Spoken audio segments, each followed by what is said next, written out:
Hi class, today we are talking about the 10 Commandments. We're reviewing, but we're on number 7 today.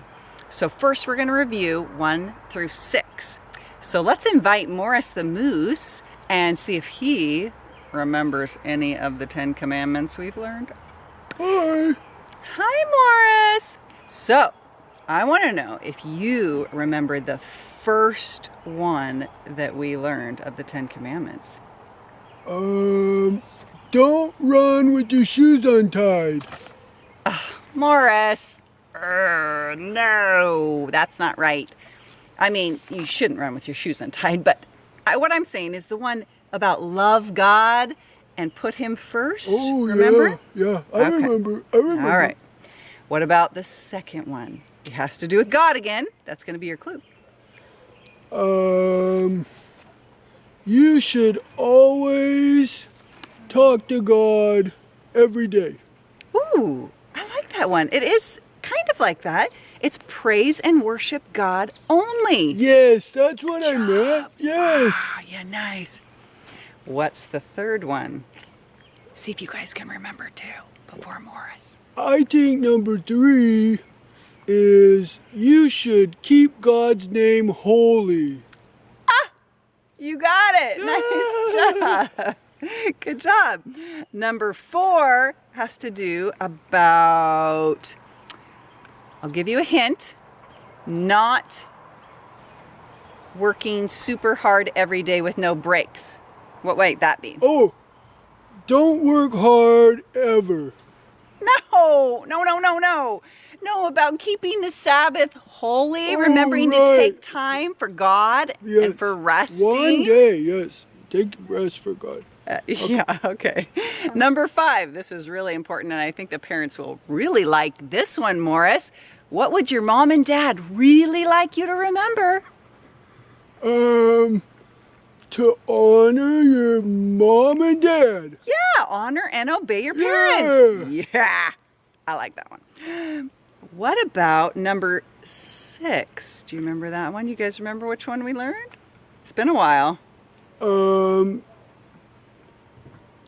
spit into the wind. Especially not in front of your friend. Right. Yes, similar. Well, No? not exactly. No, Oh, it's okay. do not murder. Oh, yes, that's bad. Okay, don't do mean, hard mean, bad things like that to other people. That's bad. Yeah, that's bad. And the one we're talking about today is number 7, and it's love the one you marry. God created man and woman in marriage, and He wants us to love Him and each other. And in Ephesians 5:25, it says, husbands, love your wives, just as Christ loved the church and gave Himself up for her. God is our amazing example. But since I'm guessing that none of you kids are probably married yet, I want to focus on keeping promises and commitments. I'm wondering, do I have to say the words I promise for it to be a promise or a commitment? Well, what about when your parents say to you, we're going out to ice cream after church? That's pretty much the same as a promise, wouldn't you say? You plan on it. At least I would. Or what about if your brother says he'll give you a candy bar if you help him clean his room? You sure hope he follows through on his word. Have you ever made a promise like this to your mom or dad? I promise I'll feed the dog as soon as I'm done eating my breakfast.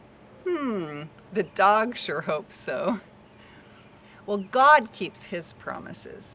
And we want to look at the story in Genesis of the Bible that gives a great example of this. And this is from Genesis chapter 17. When Abraham was 99 years old, the Lord appeared to him and said, I am God Almighty. Walk before me faithfully and be blameless. Then I will make my covenant between me and you and will greatly increase your numbers. God said He would bless Abraham and Sarah. And even though she was old and hadn't been able to have a baby the whole time, she would have a son this time next year, and they were to name him Isaac. And Genesis 17:19, later it says, I will establish my covenant with him, with Isaac, as an everlasting covenant for his descendants after him. Covenant, that's kind of a big word. What is covenant? It's a contract or agreement between two parties, and in this case, between Abraham and God. Abraham believed God and continued to follow him. Then, just a little while later, in Genesis chapter 21, we see that God did enable Sarah to have a baby, even though she was old, and at the time that God said he would. God keeps his promises, his commitments, and we want to be like him. I'll pay you $100 if you can throw this rock and hit that tree over there. That one over there? Shh. Do you have $100 in case I do? Because if you want to be a person of your word, Morris, you have to be ready to do that. It's no big deal. I'm just saying it to challenge you. You know, get you to do it. Remember that kid at school who did that to you? I thought you told me that he didn't follow through with his word, and so you don't trust him anymore. Like when he said he'd bring me $5 the next day if I give him the fruit snack pouch from my lunch, and he never did. Yeah, it's hard to believe people when they do stuff like that. I don't want to be like that kid. I want to be like God. Yeah, I agree. Thanks, Morris. So far, we've mostly talked about short-term commitments, but there are also longer-term commitments in our lives. You know, ones that last several days, weeks, or even years. Things like being committed to being a good brother or a good sister, or being committed to working hard on our schoolwork, or committed to taking care of a pet. Sometimes it can be difficult. We feel tired or we don't feel like doing those things. But how would it be if God just kind of backed out on us and said, I'm feeling too tired today to take care of you? God would never do that. And aren't you glad? I am. Or how would it be or feel like if your parents said, yeah, I know we don't have any food left in the house. I have money, but I really don't feel like going to the grocery store or making sure that you have food to eat. Yikes. I don't know about you, but I'd be thinking, whether you feel like it or not, please go get me some food. Please keep your commitment to me as my mom or dad. So what do we do when we don't feel like following through on our commitments or promises? Because it isn't always easy. And honestly, I struggle with that sometimes too. It's not just you guys. I struggle with that too.